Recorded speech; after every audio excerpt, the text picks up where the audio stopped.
Silakan. Sejak kapan penderitaan yang kau alami? Yang pasti saya ingin mengucapkan terima kasih sama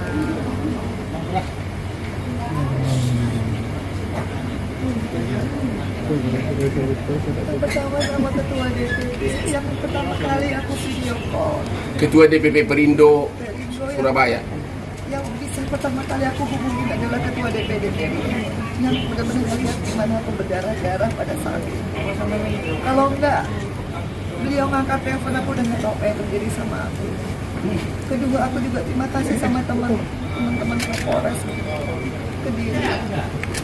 Yang dari awal aku belum ada pendamping hukum, aku bikin BAP. Ngadu sendiri, datang sendiri, tertati-tati kesakitan.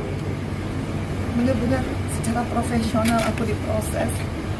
Kemudian kepada teman-teman dari Polda Jawa Timur, Bapak Kapolda, semua Bapak, termasuk Bapak Dirmanto, Bapak Tony, Bapak Toto, Bapak Hendra, Bapak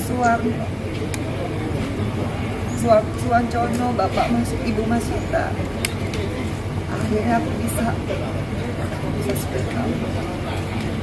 Apa yang penderitaan aku 3 bulan yang aku selama ini, benar-benar aku bingung mau ngapain, mau ngomong sama siapa. Tapi qadarullah, dengan ada peristiwa terbilang itu, akhirnya aku bisa dengan berani aku mengungkapkan bagaimana penderitaan itu secara serius yang selama ini aku ingin banget mempertahankan perkawinan, tapi aku udah nggak bisa dan nggak sanggup lagi.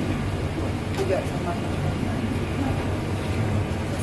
sama adikku, sama bapakku, teman-teman saya adalah tadi. Bagaimana tanggapannya terkait permintaan maaf Ferry?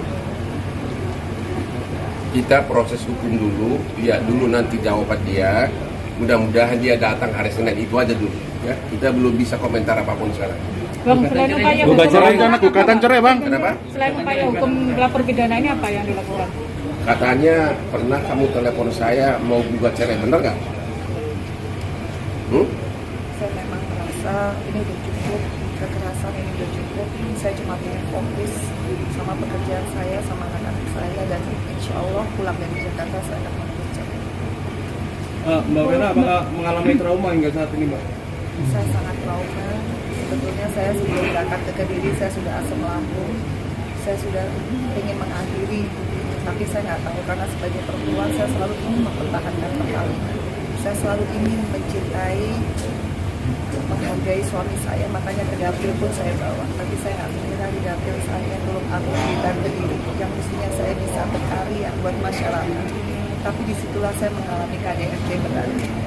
Disitulah saya sebetulnya merasa ini sudah Allah melindungi saya. Karena kalau tidak pada saat itu saya bisa video call dengan ketua DPD dari Perindo dan tidak segera diangkat. Karena live video call itu memperlihatkan bagaimana saya berdarah-darah. Mungkin pada saat ini saya udah nggak selamat. Jadi di BAP, Ibu Vena ini cerita bahwa dia sudah stres itu sudah hampir 3 bulan, bukan ya, ini hanya pemicu terbuka borok tersebut. Ini Klimaks dari semuanya. Mbak Vena sebelumnya enggak tahu kalau perilaku Bang Ferry seperti itu. Saya mau tanya, saya kira kamu cinta pertama, ternyata ini sudah wanita yang keberapa dikawinin? Berapa? 4. Aku baru 1. Ya jadi rupanya sudah kamu ada cerai baru kamu dikawin yang keempat. Sudah 4 wanita gitu. Apakah sebelumnya terjadi kekerasan seperti ini, Mbak? Di awal pernikahan? Apa pengakuan istri sebelumnya? Kalau pengakuan istri yang terakhir, Mbak Adia, kemarin juga sempat memberitahu saya sebelumnya sebelum saya menikah. Tetapi saya tidak pernah menggubris karena saya merasa saya mencintai Ferry apa adanya dulu. Dan saya menerima segala konsekuensi dari segi pekerjaan dia, dari segi penyakitnya. Apa yang kamu dengar? Tapi kalau dari terakhir dari istri yang terakhir, Mbak Yang keberapa itu? Adia, Yang ketiga. dia memang menyebutkan kalau mungkin bisa dilihat juga di beberapa tayangan bahwa memang perilaku kasar, secara verbal, membanting-banting barang, kemudian membanting istri, yaitu apa sekali. Tapi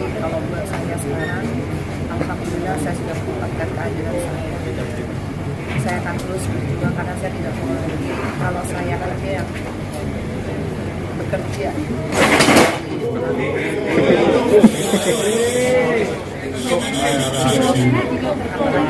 Lanjut. Jadi saya hanya di sini mencari keadilan. Saya tidak ingin ada perempuan di luar sana yang mungkin seperti saya, yang mau di single mom, kemudian tidak pernah menyangka, karena jujur saya melihat Ferry adalah dari tindakannya dia. Jadi saya pikir masalah dia tidak pernah saya menjadikan saya mundur pada saat itu, meskipun didikannya jelek. Tapi saya yakin kalau dia memang benar-benar berpikiran pada saat saya berdarah-darah, mestinya dia tidak pernah menghalang-halangi saya untuk saya meminta bantuan. Saya waktu itu berdarah begitu banyak, saya mau ambil handphone saya ditarik. Saya mau ambil telepon hotel saya ditarik. Kemudian saya berhasil keluar. Qadarullah Allah yang membuat saya bisa lari sedemikian kencang. Saya keluar ke koridor hotel. Saya minta tolong. Gak ada yang nolongin, hanya sampai di depan lift saya ketemu sama mbak-mbak bagian kebersihan. Di situ dia kaget lihat saya berdarah-darah. Dan memang pada saat itu Ferry menyuruh mbaknya mundur. Makanya mbaknya mundur. Tapi sebelum mundur saya udah bilang, Mbak, tolong panggil polisi. Habis itu saya kembali ke kamar. Saya ingat saya ngambil HP yang salah, yang nggak ada WhatsApp-nya. Kemudian saya ambil WhatsApp lagi, saya telepon saya, kemudian dia dorong lagi saya ke tembok, dan di situ saya natap mati matanya. Saya bilang, ingat kamu punya ibu perempuan, kamu punya adik perempuan. Disitulah dia seperti tersadar, pupil matanya berubah. Disitulah saya ada kesempatan ngambil handphone. Kemudian saya asal mencet, dan yang kepencet video call, dan Mas Didi itulah ketua DPD itu yang bisa melihat darah saya, karena dia ngangkat, satu-satunya orang yang ngangkat. Dan itulah Ferry berhenti, nggak menyerang saya lagi, karena kalau dia nyerang kan terbukti ya, live kan di video call. Di situ saya merasa selamat banget. Dan yang bikin saya kecewa adalah begitu petugas hotel datang, ditanya kenapa nih Pak Ferry, dan Mas Ferry bilang bukan saya yang melakukan. Di situ saya kecewa. Sebagai seorang perempuan, anggaplah suami kilaf. Tapi kalau dia sayang sama istrinya, dia melihat istrinya berdarah-darah, dia tidak akan menghalang-halangi. Kalau perlu dia minta tolong ambulans, tapi di sini saya dihalang-halangi. Dan saya ingat benar, begitu polisi datang, ditanya kembali, Pak Ferry ada apa ini? Dia masih bilang, saya tidak tahu apa-apa. Di situ rasanya saya sebagai istri sudah cukup, bahwa dia bisa berbohong, dia bisa memanipulasi semua orang dengan alibi-alibi dia. Dan di situ saya ngerasa sudah saya ingin cerai, karena saya nggak ada yang saya pegang lagi. Kalau seorang imam sudah bisa berbohong, dia tidak punya prinsip dalam hidupnya, apa yang saya bisa pertahankan? Kecuali saya mencari keadilan di sini, di kepolisian. Kecuali saya juga melindungi, karena saya nggak mau mati konyol. Dan kecuali saya harus benar-benar bisa memberikan satu pembelajaran bahwa perempuan harus speak up. Apapun itu, sesedih apapun, itu sudah jadi komitmen saya. Terus ini banyak wartawan nanya ke saya, apa sih penyebabnya? Jadi tolong klarifikasi, apakah benar penyebab pertengkaran itu belakangan ini, terutama dia tidak bisa kasih nafkah, dan walaupun tidak kasih nafkah tapi masih ya sangat sering minta hubungan, apa tuh namanya tuh? Aku kurang ngerti hubungan apa itu. Ya. Terus juga mulai cemburu gara-gara dia sudah mau ikut terjun ke politik, karena bakal ketemu cowok-cowok yang pakai berlian seperti Hotman gitu. Ya. Apakah itu? Jadi ada rasa cemburu, dan juga dalam keadaan kamu stres sudah begitu, tapi masih tetap mau dong mah gitu ya. Ya, jadi sebetulnya 3 bulan terakhir saya memutuskan kembali ke dunia politik. Ya. Dan disitulah pemicu cemburunya berlebihan. Seperti saya telepon ketua DPD, which is itu laki, dibilang saya tidak ngerti marwahnya sebagai istri. Mestinya saya menelpon, tapi saya selalu bilang nggak mungkin, karena di dapil saya. Tentunya saya yang paling tahu bagaimana saya mengkoordinir struktur partai saya. Itu menjadi pemicu. Itu yang terjadi di tanggal 8, di mana pada saat saya mau beraktivitas, saya masih mau bekerja untuk rakyat, bukan saya melakukan hal yang negatif. Tapi beberapa jam sebelumnya saya selalu diganggu, hanya urusan saya tidak bisa melayani masalah hubungan suami istri. Gimana? Aku diganggu gimana? Jadi diganggunya memang Diminta gitu. pada perjalanan Jakarta ke Diri 12 jam itu, Yeah. memang dia sudah menerima bahwa saya minta pacaran, tapi saya bilang Arti pacaran apa tuh? hubungan suami istri. Oh. Tapi saya sudah bilang, sebenarnya 3 bulan terakhir ini dari 9 bulan perkawinan saya sudah tertekan, makanya saya asam lambung. Saya berangkat itu dalam keadaan saya asam lambung, saya muntah-muntah nggak bisa makan. Saya bilang, iya Bi, kalau saya sehat pasti saya iya. Tapi nggak taunya begitu sampai di Kediri jam 9:30 saya ketiduran karena saya minum obat lambung. Jam 3 memang itu dia berusaha lah gitu, berusaha lah Untuk untuk melakukan hubungan itu. suami istri lagi? Tapi saya kan nggak mau, saya tarik lagi karena saya capek, saya mau kerja besok pagi saya udah janji ke Tulung Agung dengan teman-teman struktur dan masyarakat. Makanya saya tarik lagi, contohnya jam 6 pagi saya bangun, saya dikirimin link.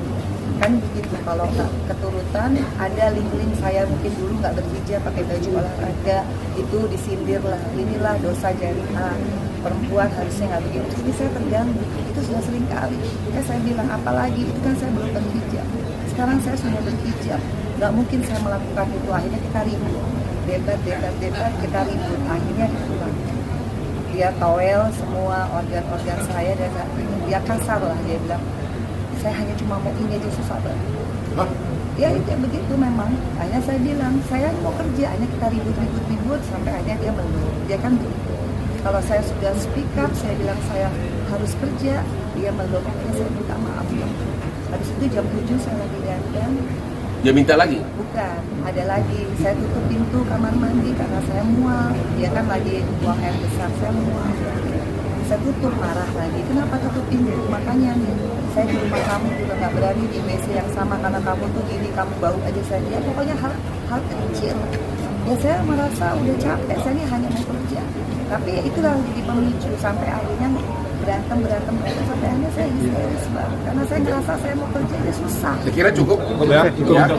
Jadi sekali lagi klien saya Ibu Pena dan saya mengucapkan terima kasih kepada Bapak Kapolda Jawa Timur, juga kepada Bapak Direktur Reskrimum Polda Metro Jaya, kepada Bapak Kabid Humas Pak Dirmanto, dan juga kepada Pak Wacono ya, dari tim penyidik yang telah menetapkan saudara terlapor Ferry sebagai tersangka mulai tanggal 12 Januari dan akan dipanggil hari Senin.